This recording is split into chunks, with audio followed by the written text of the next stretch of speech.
Sita is a woman of integrity, and she believes in what is best for the country. Facing the issue, she will do it carefully. Sita is who we need, experience guaranteed.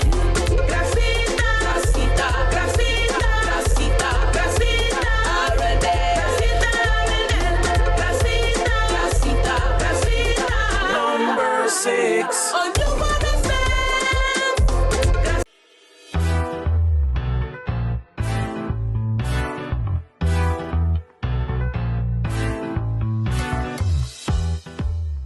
It's time to raise the bar, let's take it to the top. It's time to choose qualified people to rep for ya. From the prisoners to senior, she's right here for ya. Can't forget the education, it's time for better. She's ready and she's focused to get the job done. SXM, the time is now, let us all vote for change. Shamira is the candidate to represent for us. She's gonna represent us locally and even to the Dutch. At SXM, we're taking travel and tourism to new heights. Here we boast spacious check-in areas, 10 passport control points, comfortable departure lounges, and an exciting new airport mall. Finally, there's an airport in the Caribbean that takes your travel plans as seriously as you do. Princess Juliana International Airport. The experience will move you.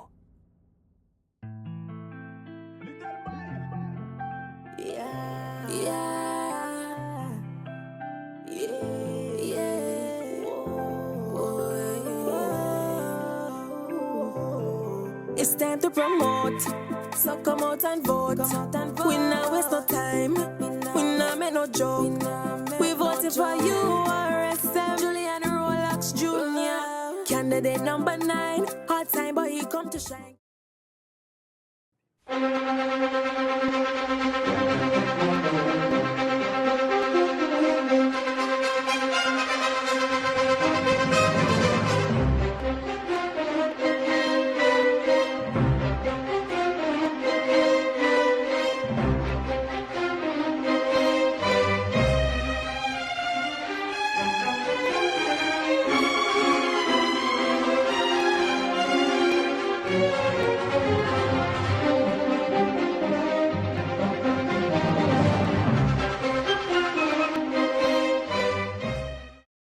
Welcome to another installment of what we call the Great Debate, special segment of the Late Night Show. Of course, I'm your host, Andrew Dickon.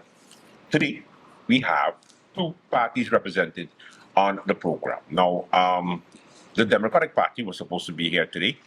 However, no show, so we decided those who actually want to participate in our election process. So we got to fill in for the Democratic Party, and that is, of course, a complete different party, and that is the National Alliance. And of course, the ECE is here in the house once again, the leader and the only candidate on the ECE. So it's not hard to make a choice, right? Nope. Good evening to you guys. How are you guys doing? Let me start off with Mr. Foston. Yes, go ahead. Good morning. Good morning to everybody. My name is Ishmael Kenneth Foston, number 23 on the National Alliance. Thank you for the interview, Andrew. Thank you for the invite, Mr. Woodley. It's nice to be here as long as I'm with you. Hope to have a good debate. I was just about to say, are you shaking hands? This thing looking good. All right. Let me start, Mr. McGee. Go ahead. You already know who I am, the one-man party from ECE. That's Empire Culture Empowerment. My name is Nigel Emmanuel Wigley. Vote new. My vote is for you. Okay. You changing slogans every time you come on the show, man. All right. Now, The voice of the people. And the name. When he came out, it was Nigel Emmanuel David Wigley. Always those four. You always remember. Because it's vote new. It's vote new. You know what I'm saying? Vote new. Well, the D is there, you know, that's my family name, David. You know what I'm saying? So I gave them the respect. No, you're going to vote new. Because it's Nigel Emmanuel Wigley. That's the name on the ballot. I bet. All right. Gentlemen, let me start off talking about the most talked about issue, and that is, of course, the future, the young people of St. Martin. We always talk about youth development. We always talk about the progress of young persons in St. Martin, but Do we really see it? It's important that we get the perspective of the different political parties when it comes to youth development, because every party might have a different approach or should have a different approach, because that's why there are different parties. So hopefully we get to get the distinction here today. Mr. Wigley, your thoughts on youth development? Well, I got, my main thing is empowering the youth of today and tomorrow, for today and tomorrow. So one of our platforms is for the youth. Our foundation is for the youth. So we got a lot of projects for the youth. We got we gonna make sure we tackle the education and the curriculum. We're gonna be examining the school and the facilities. Next week I'll be at the schools visiting them. We're gonna take on the sports, you know what I'm saying, and whatnot. Let me mention something. So yesterday the union came out with a press statement, and the statement had to do with the lack of attention at the school. The lack of what? The lack of attention. Okay. And a bunch of promises that were made to the schools as far as repairs is concerned. Right. So, what would be your first approach when it comes to the schools? Because that's it's always good to say, yeah, we're gonna fix the schools, but how are you gonna do it? We can't say first approach, because I've been already doing stuff for the schools, checking for the schools. We have petitions going on. I started a donation for the school. I wasn't really pushing it that much because obviously I'm a one-man party, but that's how I'm gonna approach it. You know, donations, the community has to give back to the youth, because it's not one family raises a youth, it's the whole community. So I think, you know, people should want to give back. All right, Mr. Poston, your thoughts? Same question. In terms of what we can do, I'll say three things. One, we definitely need to look over the FBE system that we have right here. To some people, they love the FBE system that we have here, at least in public education. Some people don't, I think, and some people believe it doesn't work. I think we need to do a better job in terms of trying to incorporate the FBE system in a way that teachers have a better time in terms of teaching their students and be able to cater to weak students. So we have areas in that regard. In my opinion, another impact we could look on as well too is the family home, social emotional situations going on at home.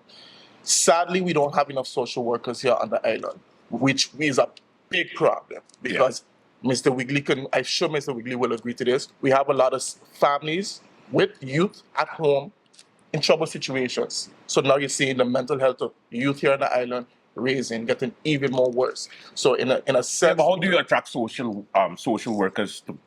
First and foremost, we need to have the manpower to be able to go out into those families to see how we can help. Yeah, but you need to pay them properly though, because it needs to be attractive for them to come to St. Martin to actually contribute, because you have a bunch of people that are studying abroad, but then when they come back,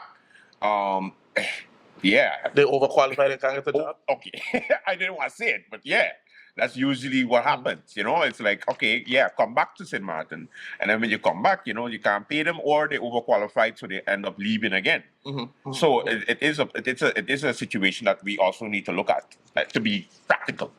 I once floated the idea where we could provide the responsibility upon government, and I don't mean currently now just with this government now the nationalists. I mean just imposing government to whoever's in, where we can make government somewhat responsible in helping that person find a job. So hear me out.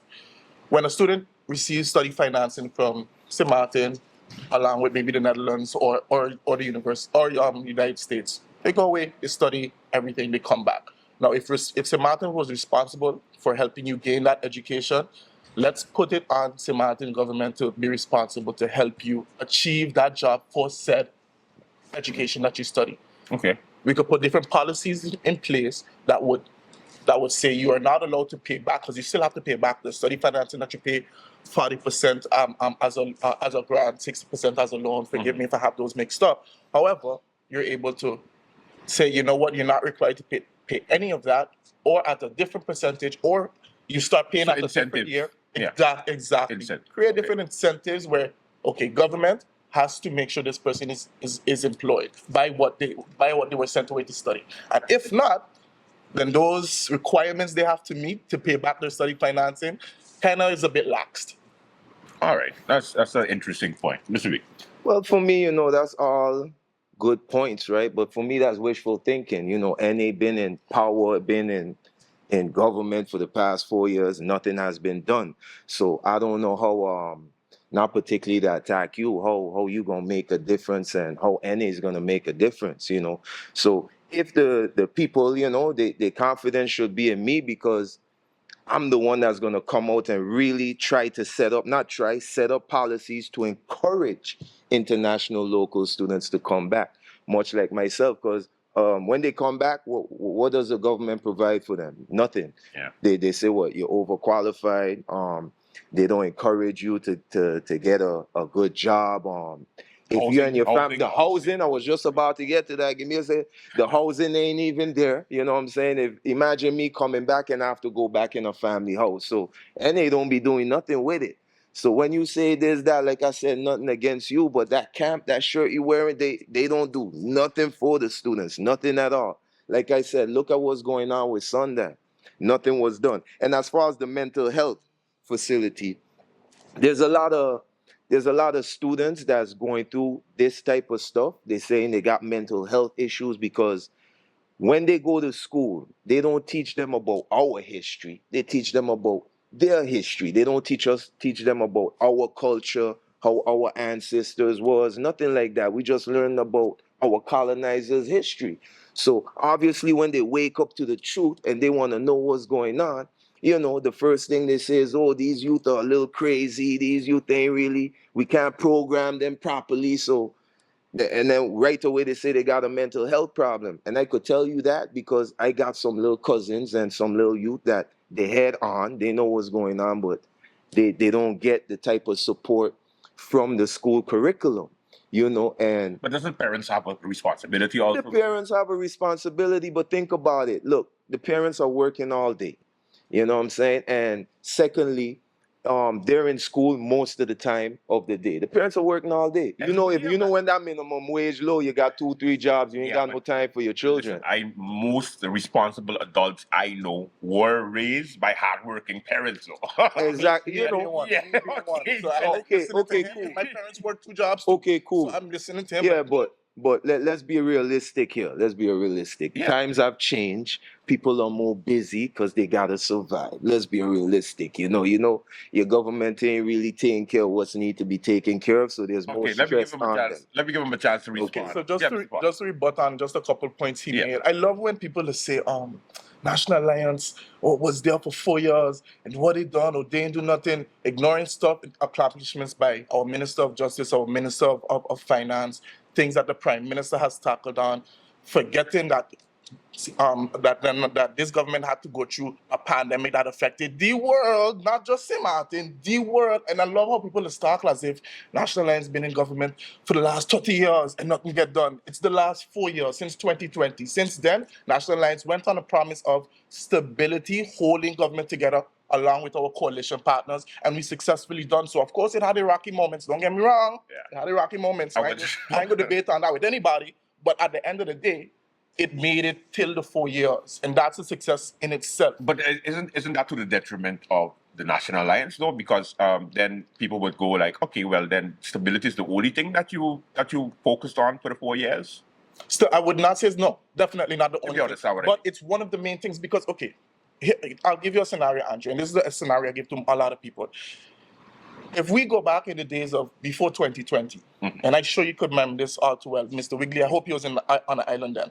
Before 2020, what was the theme of government? Government falling every other year.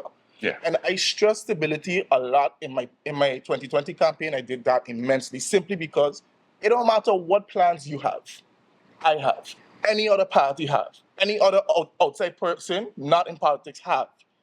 If the island cannot stay stable and the island will continue falling every other year, you tell me what can get done, even if you in there. So people like to take, I guess, throw that under the bus or maybe not understand how important that is. But if we can't stay stable, then nothing will get done. I don't care who you have in there. I don't care what good intentions, which party, nothing will get done. Hence why the importance of stability has always been paramount. All right. Any other point you wanted to rebut on? Well, that was one point he mentioned. Yeah.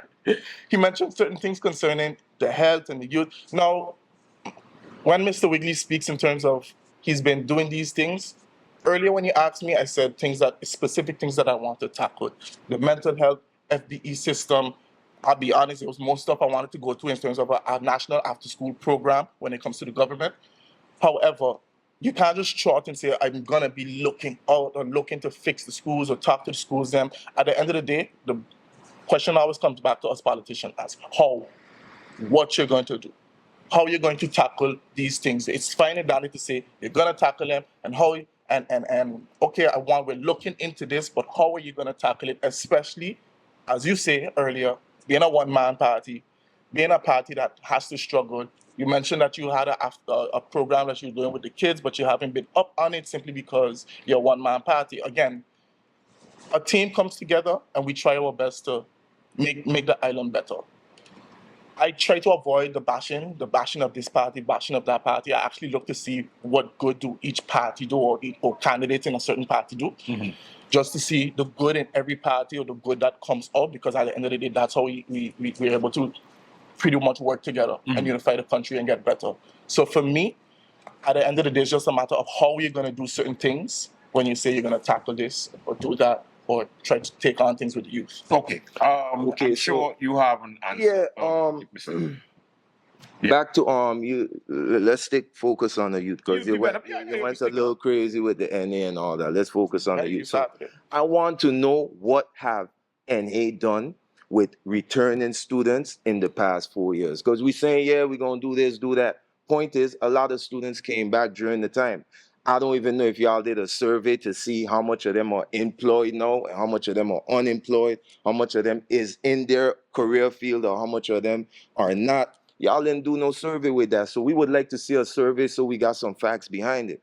Now, secondly, yeah, you know, I like to call out what parties didn't do, but I'm still looking for unity. You know, if anybody willing to really be sincere and work for the students and for the youth of today and tomorrow, I could work with. Secondly, I keep hearing people saying what they gonna do, this, that. I'm on the streets almost every day talking to the youth on different blocks. Today you might find me in Soccer Garden, in Town, Colby. Point is, I'm on the blocks every day talking to the youth. So even though I said, okay, I'm a little busy doing certain things, I always give them time every day. You could ask any one of them. What I do when I'm on the block dealing with them, I try to educate them on what's going on. I also ask them questions on how we could better them. How's the job market? You know what I'm saying? How it is, how you see the world, how do you feel things is going on with how are the adults looking after you? I do that every day. So when I come in to office, I already have a plan, because I'm already communicating with them. I know which direction they want to go. So when people say they're going to do this, do that, I'm like, how you going to do it if you're not even communicating with the people? That's why I said I'm the voice for the people. I'm dealing with them every day. So I already have plans and already got policies set up. But I'm waiting. I want to see what everybody else got. You got plans and policies set up. We already got things set up. Look, you see me with all my paperwork. And for the sake, when it comes to, you know, being transparent to the public, you have those plans and policies outlined in your videos, outlined when you speak. Man, they've been out since August, man. They've been out since August, so people know already what's going on. You know what I'm saying? Let me jump. Yeah. I'm being real. The parties don't know because I focus on the people. Hey. I don't focus on the parties. Okay, it is what it is. Okay. Let me jump into my own show. Let me go back to something that's been also discussed over the past decade, which is the language situation. Now, of course, English, Dutch. Oh, we should go English, or we should just discontinue with the Dutch. We should just forget about it. However, the most important sectors in our community is Dutch. So, your thoughts and your plan of action when it comes to it, you're going to leave it how it is as far as Dutch and English is concerned, or we just want to get rid of Dutch completely? Me, I always think it's beneficial to know as much languages as possible. Yeah, that is smart, though. You know, because I always was proud to say when I was living in America, and I would be like, you know, I could speak all these languages, you know, so that's one of the good qualities that we have. We very bilingual, so I like that. I like that. Okay, I would concur and say that when it comes to the language barrier, yes, Dutch is our official language. Even though when you look at some descriptions of St. Martin definition and stuff like that over the internet, I think like Wikipedia has Dutch and English. Yeah, so I think they have English and Dutch. Yes, and then I get so pissed off every time I see that, but you can edit it on Wikipedia, so I don't take it that serious. At the end of the day, I don't think we should abandon the Dutch language. I am definitely not going to be a proponent for that. I think you'll lose the passport. As Mr. Wigley stated, I would agree that, look, at the end of the day, being bilingual and bilingual, being actually multilingual, being multilingual is an asset and a benefit to you, to your knowledge, to a country growing up. So I think keeping both languages is fine. And even for those important places like you mentioned, actually you've seen it in actually some institutions, Dutch and English. You've seen the paperwork in Dutch and English in terms of the preference to what that official but it's not being done to instill the Dutch, because I feel like over the years we've moved towards English more, and abandoned the Dutch. But then who suffer is the young people who have to grow up and then notice that when they go to the Netherlands, for example, you go there with a Dutch passport, and the first thing they watch you is, sorry, wait, you have our passport and you don't even speak Dutch. So at the end of the day, you don't find that it could be to the detriment instead of it being a plus also. But you have to look at both sides. What I look at is I tell people, go in what is your interest, what is your best interest. If you know that you have intentions to study, if you're a student and you know you have intentions to study in the Netherlands, please get acclimated quickly with the Dutch language. If you know you don't want nothing to do with it, I studied in the States. I didn't go to the Netherlands. So when I know I wanted to go to the States, someone like me, I'd understand if someone like me was like, yeah, I ain't going to prioritize the Dutch so much. But if you're saying you're going to the Netherlands, or maybe you want to study in Aruba, Curacao, Bonaire, please get acclimated. So that would be my answer. Get acclimated into the language or culture that you're intending to live your life for the rest of your life in terms of education or just to live. All right. For me, one more comment. For me, the system is in Dutch. You know, when you're getting certain documents is in Dutch. Yeah. So you should at least know the fundamentals or the basics. I learned the basics in System Acta, so you should at least start from there. So that way when they read in your rights and your laws and it's in Dutch, which I do teach the children, been teaching them since pandemic when your government was shutting down the island and taking away our rights left and right. Now we're in the Caribbean. Ain't no worldwide, we Caribbean, we different. So I was actually out teaching the people them. I didn't know. I know. Okay, so where did it disappear? Where did the COVID disappear? Since where is it? We're not doing a COVID. No. During that time, I made sure I educate my youth. Look, these are the rights and these are the laws. These are the human rights. These are the laws that they're gonna try to take from you during this pandemic. We know it was a pandemic, all right? Where the COVID at? No, it just disappeared. I wish. No, wait. Back to the students. Yes, I wish please. that Yes, they could teach the students that from the beginning. Teach them how to be self-sustainable. You know, survival skills. You know what I mean? How important it is to have a cistern. I hear the government say, oh, they ain't want no cisterns no more. Like all these little stuff, you know what I'm saying? That's what I think we should focus on. And yeah, the language could be in the morning. Cool. You know what I mean? In the morning. Yeah, what I said in the morning. Pandemic. That's the first time I heard that one. Yeah. Listen, we're going to take a break. And then afterwards, hopefully we continue. We'll be right back. We'll be right back. Back in office. Why? They can't deny he leads with pride. And I don't mean to be boasty, but I'm walking for way. Together as one, we can get the job done. I'm walking for way. Number 2 on anybody, for sure we solid with heat.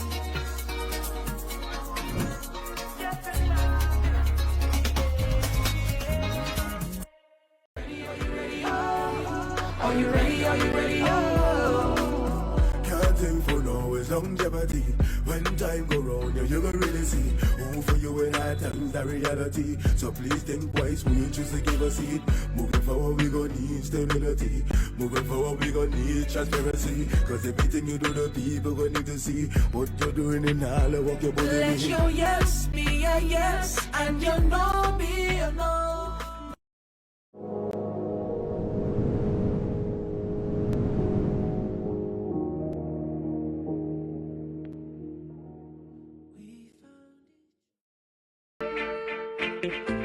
They can't keep a good man down. Always keep a smile when they want me to frown.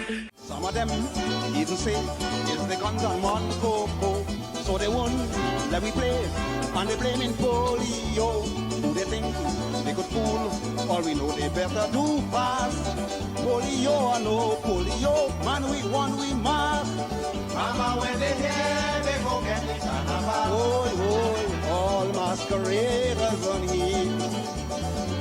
Well they didn't care if it was official, but they start turning peace on the street. And they start to jump around, yeah. And they start to tumble down, yeah. And they fall down on the ground, yeah. Yes, they see how they came, yeah. But what was so comical in the midst of Bacchanal? Rain comes and wash out Martin Bay. Who they think they could fool? All we know they better do fast. Polio or no polio, man we won, we must. Mama when they hear they go get the carnival. Oh, all masquerade.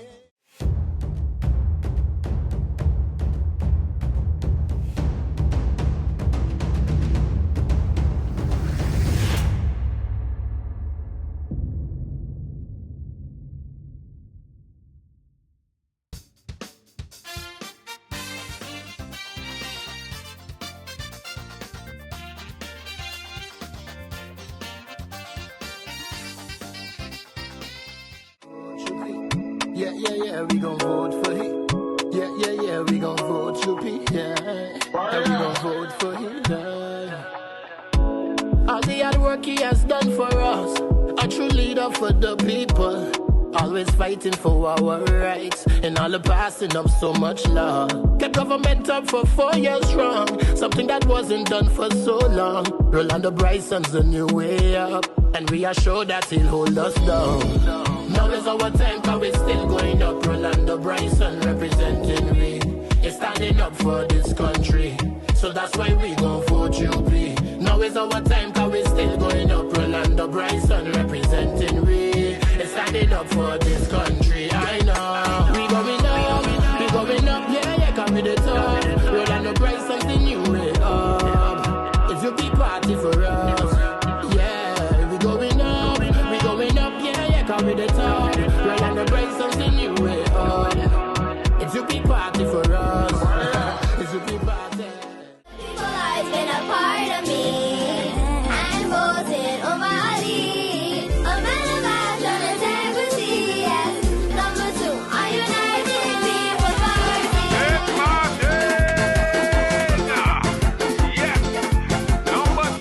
And this is something that we look forward to do. Carl & Sons has delicious food to fit your lifestyle and go easy on your pockets. Carl & Sons, your #1 spot for breads, pastries, cakes, sandwiches, breakfast, and lunch. Check out Carl & Sons today on Pondville and in Coal Bay. The holidays are here and so is the Christmas ham at Carl & Sons. Get your Christmas ham sandwiches or Johnny cakes this season. Add a choice of cheese or egg or have all three. You can't go wrong with either one. Follow them on Facebook and don't forget Fun Miles is your friend at Carl & Sons.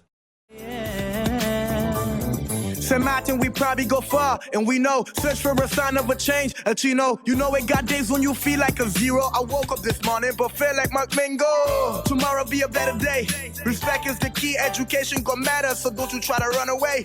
St. Martin, the place where the food is good, the people is good, the music is good. We living like we on a road. They're trying to take us down, but I'm thinking cause they really don't. Misunderstood. Oh Lord, help us protect ourselves, help us look in ourselves. We're searching for what they call the fire that's in ourselves. I just want to see the best for my motherland. I just want the whole world here to understand that we came from the bottom of the sewer, now we heading way up, high up unto Wonderland. Opportunity is yours, so make it happen. Take an action.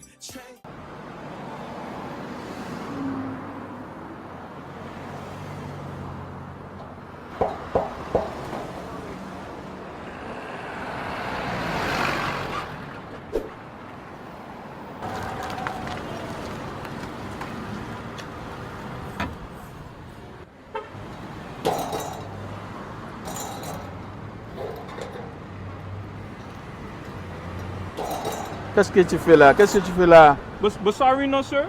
They got this game tonight and I can't miss it. Me and my boy, we gotta watch the game, you know. So I bringing this in. You check? Alright, let me watch your leg go. Watch your leg. Sir, sorry. Why so difficult? Look, I'm watching TV here on my phone with the Tell TV Plus app. You really gotta upgrade.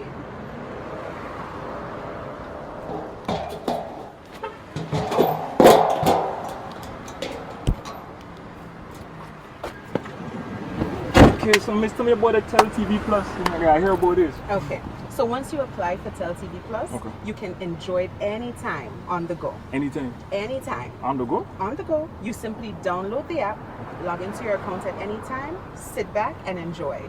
You will never have to miss your match. Yo, bus driver, take me back to tell him now, please.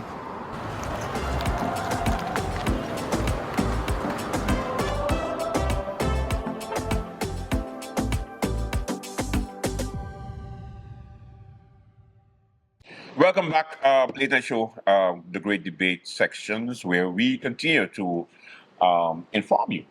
Elections 2024, just around the corner, January the 11th, and we have two parties represented here today. Kenny Foston for the National Alliance, number 23, and number 1, and the only one, David Wigley, Mr. Wigley from the ECE.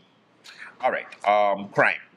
Yeah, let's talk crime a little bit, guys. Yes. Yeah, I know crime has been buzzing. Definitely. It's been buzzing. How would your party curb with the crime situation on the island? Who start? Me? Okay, first of all, I really right? want to hear this. Yeah, How would I do it? And I've been doing this, right? You teach the people, the youth, about the laws. Teach them what's illegal and what's legal. So that way they would have less chances of breaking the law. Because if I know something's wrong, the chances are I'm not gonna do it unless I'm really desperate. Your parents supposed to do that though, Mr. Nah, man, nah. Let me show you some. For example, Sunday, I there in Colby walking. I see a bunch of police taking all these youth them bike. I ask the youth, I say, it's stolen? Nah. I call the mother, it's stolen? No. But they took it. Why they took it? Because they don't fully understand the law. That's why they took it. So now, if somebody take my bike that I work hard for, right? It's not stolen, and they take it because I don't fully understand the law, right? What's gonna happen when my bike gone? I might get desperate, and I listening to the rap videos, whatever. I might want to rap for that. You know what I'm saying? So these type of stuff is what I'm trying to prevent by educating the youth. Okay, you got to do this type of paperwork when you get bike, boop, boop. This is the laws, this is this is that, because they start off good. They start off good. It's a system that twists and turn them and do all types of stuff. Now for the students and the children that's already in jail or whatever, right? I'm working on, which we already did, some rehabilitation type programs. Rehabilitation. You know what I'm saying? I could pronounce the word, my brother. Don't worry about that. That type of program. You know what I'm saying? Yeah. So that way, when they coming out of jail or while they're in jail, I was in jail myself and they didn't have that. You could have some type of guidance counselor. You know what I'm saying? To help them out. Okay, when you come out, this is what you're gonna do. This is the type of direction you go. This is how you should get back into employment. This is how to gain back the trust So we of people. We lacking that in Sinma. We lacking that. You know what I'm saying? The minute you come out, they should have a public apology in the community where you committed the crime, so that people could say, okay, you know what? He humbled himself. He came down. Yeah, he's a good youth. They don't have none of them things. So how are we really looking after the youth? You just throw them in jail, and when they come out, you throw them back in the streets. The jail could be traumatizing, my brother. Jail could be traumatizing. You might think by leaving them in there, they're gonna come out and change. Nah, they could come out wiser at committing the crime they already went into. Okay. So now we gotta teach them, look, you don't have to go that way. If you know the law, you know the system, you can make the system work for you. Interesting. All right, Mr. Foster. Once again, it just boggles my mind that National Alliance get blamed for, I think, everything, raising your children. It don't matter. Once you're in government, you get blamed for any and He didn't say that National Alliance is blamed, though. He didn't blame National Alliance this time. Oh no, yeah, you're right. He didn't say the name. He didn't say the name. I guess but they run in the government, right or wrong. There we go. There you see, so automatically he's like, the National Alliance has. It wasn't my word. Automatically he said blame us. Hold on. Go ahead. That's his cue right there. Yes, the Minister of Justice is this is the National Alliance control. So Prime Minister too. Yes. Go ahead. Let him speak, please. Once again, National Alliance has received a 4-year term, which we have done a lot in what we had to face. But I digress. Let me don't continue on that point. Concerning crime, and I must commend the Minister of Justice. One of the things that she has done is the function books, and being able to kind of have knowing all the salaries, knowing all the function of all the workers. All right. With the Minister of Justice continuing her work, creating a safer space for women, something else that needs to be talked about. Trying her best to create a safer mental space for students and youth in general. And to me, what I believe is that we need to continue and enhance a lot of the work that's already being done. Now, I love something. But is it working, though? Because crime is still at an all-time high. Are we at a large enough sample size to tell if it's working? Again, people act as if this is a 10-year government. Mm-hmm. And I'm just like, a lot of things, if not newly incorporated or just newly executed, are just coming into fruition, and we are not seeing the fruits of what it bear. Let's give it some time. Hence why we're saying stability is important. Continue to let us mandate govern the country for the next 4 years, so we could then see the fruits of our labor, because we didn't have a clean slate or clean start in 2020. Again, need I remind everyone, pandemic. So, and then even pandemic, you have post-Irma that people were still dealing with. Mm-hmm. So again, let us have the next 4 years. Let us see the fruits of everything that we're trying to do that started now that we didn't have a clean slate to start before. And then going back in some of the things that Mr. Woodley said, I love something he said in terms of guidance counselors in the prison. So it goes back into what I mentioned in terms of education with social workers, not having enough social workers. And that's something that's, as a government definitely needs to tackle that even more. Because look, he made a point where we need guidance counselors to do that. All right, we need more social workers to come in these fields, help people who get incarcerated, help their mental issues so they could come out a bit more better. Just to be honest, everything he said in terms of how they come back out more wiser, more better. Again, but those things take a system. Those things take people working in those fields to come in and go there. And those things, in my opinion, are what we need to continue looking at and getting more of. Yeah. Comment. No, I'm glad you said that. You know, you're talking about one of the solutions I brought. Now, let me elaborate more on that solution, right? My association, Empire Culture Empowerment, which is on the French side and the Dutch side, we already have certain people set up, and these people are going to go out and work with certain community youth councils as in different districts, and they're going to educate the people on how to deal with some rude children, how to deal with bad kids, how to stop them from being crime, how to show them the right attention. For example, we had an after-school program that I was working on, but your people made it a little difficult. Mediators and stuff after school to kind of look after the children and talk to them and basically tell them, look, you don't have to be fighting after school like that. Calm down.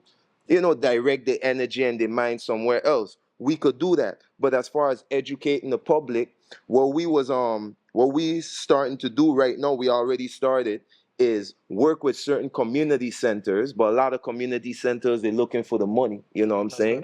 They're looking for money. No. They're looking for the money, right? For example, in St. Peter's, they always want to charge the people to use the community center. We could use community centers like that to invite the public and educate them on how to deal with the youth, because we have some professionals that could educate the community. So that's one of the solutions that we have, and we already started implementing it. We just need more access to community centers.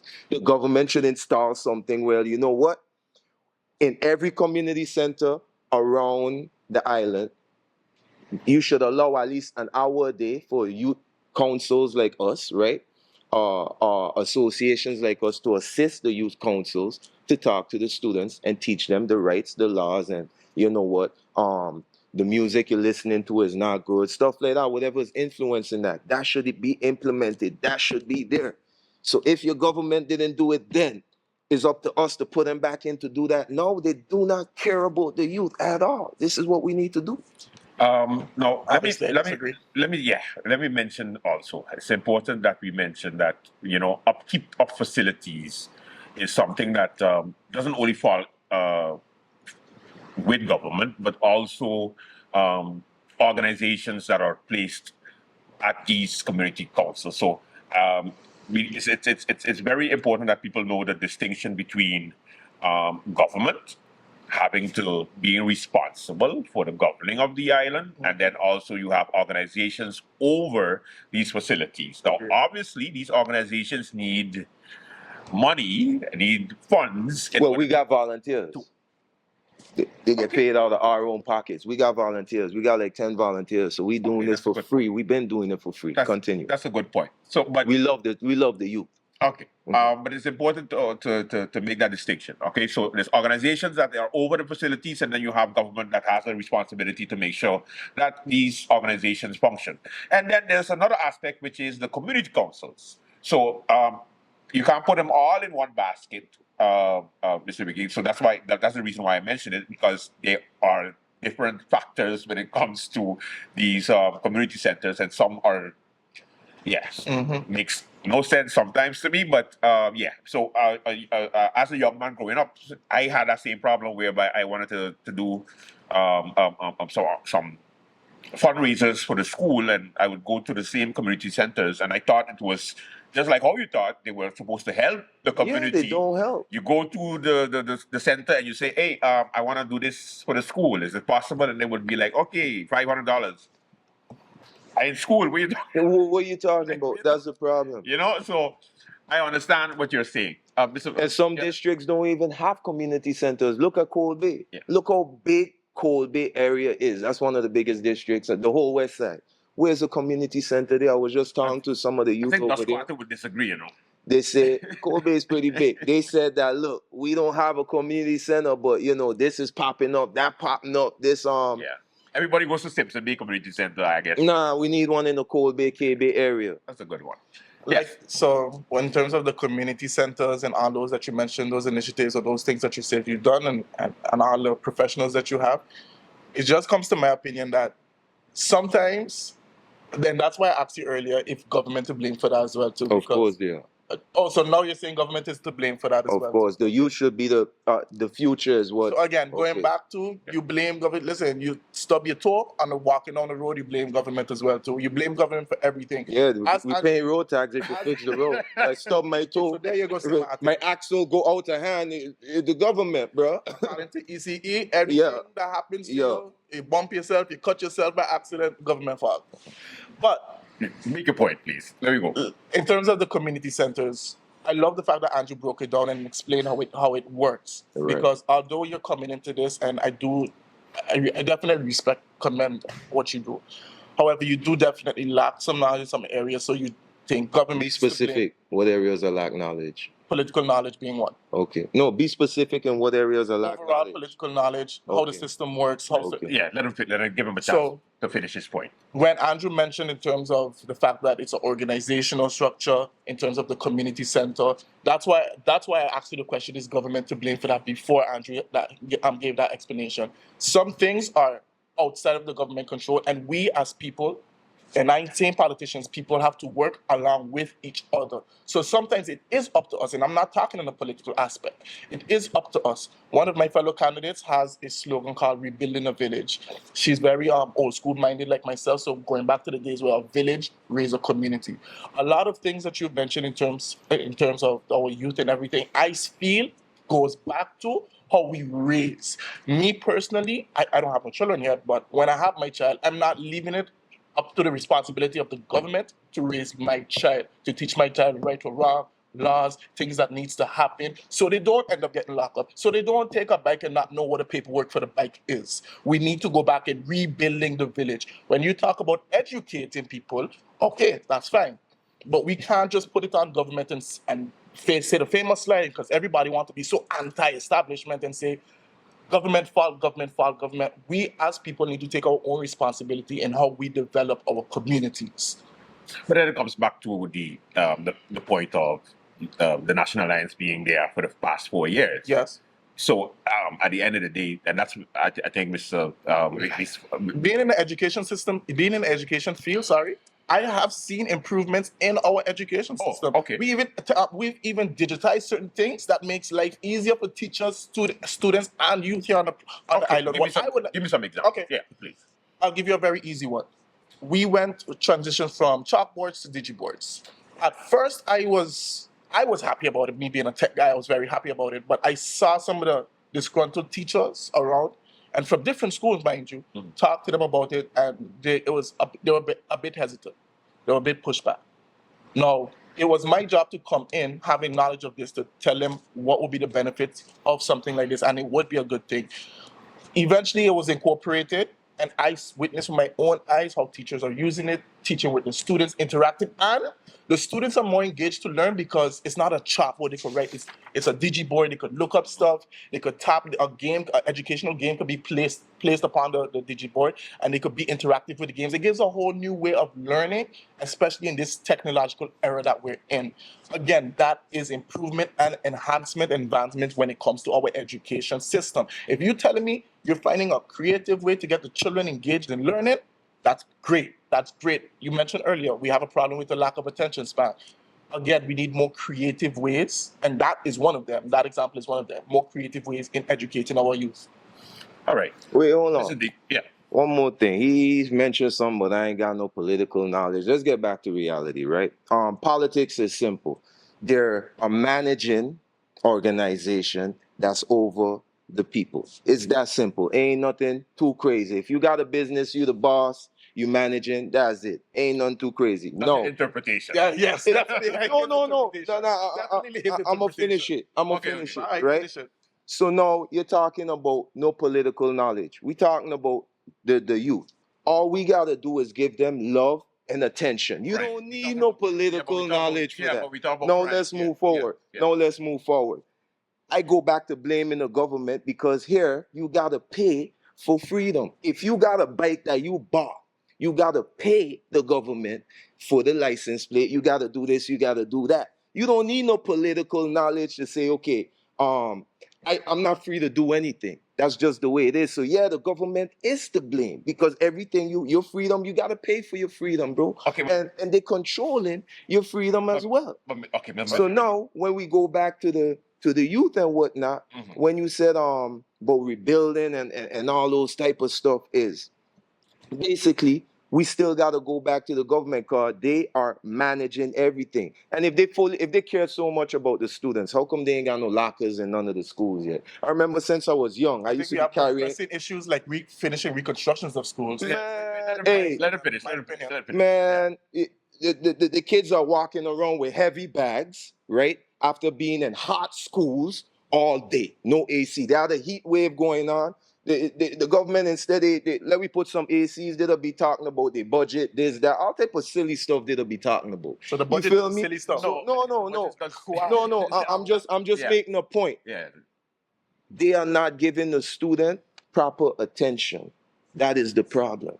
So they talking about silly stuff within the budget, but that budget is not going towards the student, or else they would have had lockers, AC, and all that. So now when they come out of school and they temper hot and they start fighting each other, you wonder why, because they hot all day in class. And if you're so cared about the students and whatnot, you would be paying these teachers the right salary so they could be more motivated while they're in a hot class with hot-headed students, you know what I'm saying, to teach them. But how would you pay these teachers? Because you notice that we have an issue when it comes to pay.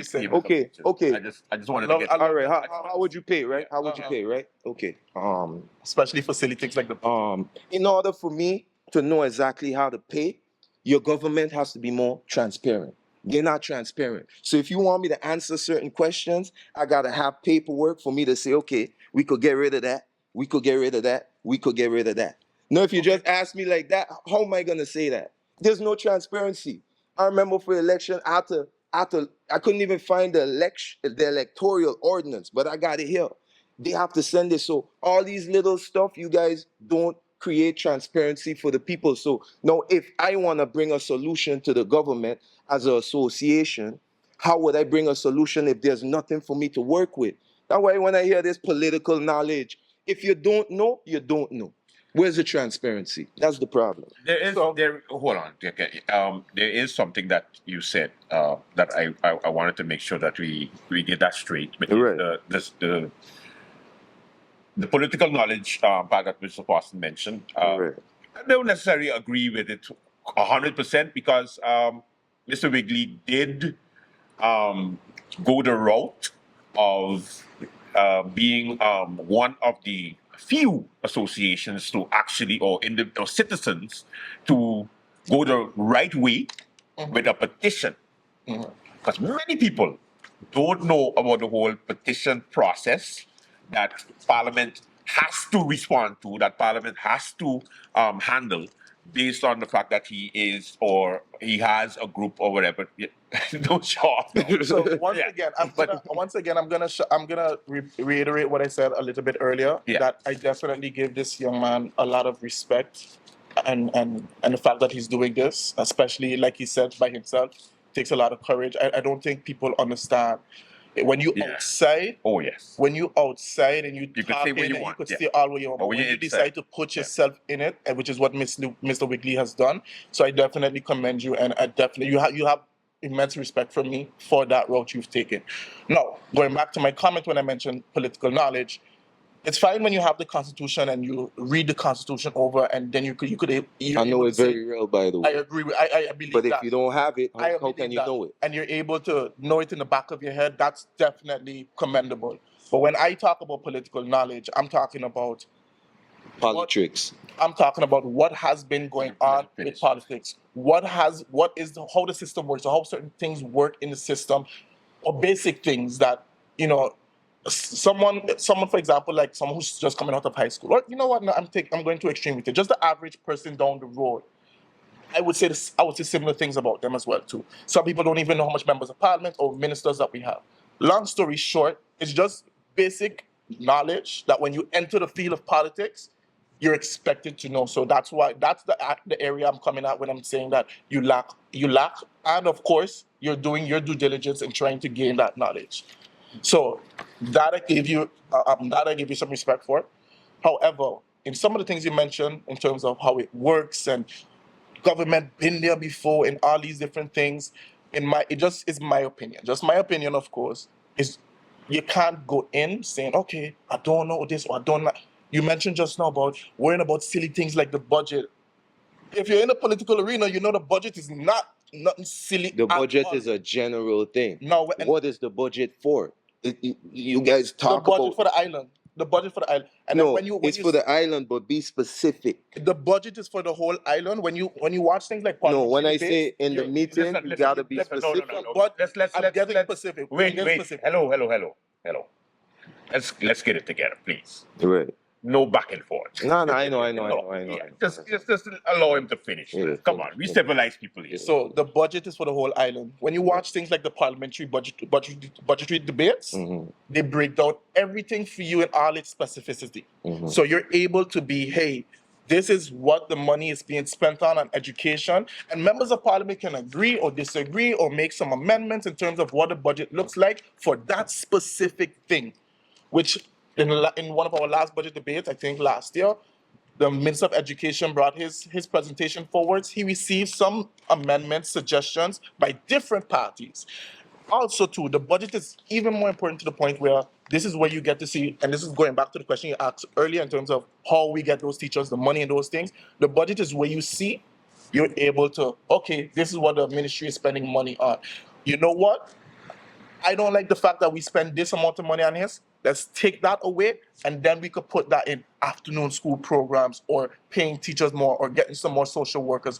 Those are where the money come in. However, that money is finite, and that's the problem I think a lot of people don't understand when it comes to all these different things of we should do this and we should do that and we should do this and we should get this and we should get that. All right. At the end of the day, all these things take money. The initiatives you wanted to do at the community center, but they charge you $500. You were not able to do it. You said that politics or government is like a business or managing a company or something like that. At the end of the day, even if it is, it still requires money to be operational. And if that money is finite, which it is, how can you do all the things you want to do? St. Martin has been dealing with a money issue for a long time. How much deficit budgets we've had over the years. So money at the end of the day. So you can say transparency. All right. I could finish this off real quick. No. You gonna finish it? No. Real quick. Because this is the wrap up. Yeah, real quick. All right. So already? Yeah, it's already time. Yeah, believe it or not. yeah. All right. So, Mr. Wigley, please, in your final statement to the audience, I want you to rebut and also tell them why ECE, and then we finish there. Okay. Go ahead. Why I said silly budget, right? Because I don't want to speak too much about it, but you was with me at the little meeting last night, and I made it clear that they couldn't answer. I don't think you could answer either. Article 94, Mr. Not Politically Knowledgeable, says that we don't have control over the budget because that's kingdom legislation. We don't listen carefully. Listen carefully. Let me finish, right? Okay. According to the oath, it says that we pledge allegiance to the charter of the kingdom and the king, specifically. And it says right here, the people are not subjected to a referendum. So if I can't go to the people and say, look, we're discussing the budget, but according to 94, Article 94, it says that I cannot come to you for no referendum. You can't make no vote. I can't do no petition. I can't do nothing like that. They're going to look at me like, what the hell are we talking about them? If we don't have no say in it, then it's a silly budget. That's what I meant by a silly budget. I was just waiting for you to explain me why I said that, because you was with me last night. You said you was listening, but I don't think you was listening. And we ain't done yet. So now, statement, please. What I'm gonna bring to the table, right? I'm not gonna really follow the political scheme, the way the system's set up. You know how these how our colonial masters set us up to just follow this thing so we could stay being a servant. You get what I'm saying? I'm gonna come in bold and brave and come in to represent the people, give the people a say where they don't have no say because the law doesn't give them a say. And they don't even know they don't have no say because we don't teach them the laws. We're using what they don't know against them so they could be destroyed. So this is what I want to bring. That's why I'm studying this book so long, to bring to the table, and you will have a vote. That's why I said my vote is for you, because they said according here that you cannot take part in a referendum, but as being a parliamentarian or a minister, we're going to have some type of power, and my vote will be for the people. Thank you, Mr. Wigley. Final words, Mr. Foster. One thing to touch on with what Mr. Wigley said, yes, we were at a parliamentary seminar yesterday. I think what Mr. Wigley failed to realize, and I think that's him playing some politics right now for the people. And thank God, I like to fully be honest and transparent with everyone. All right.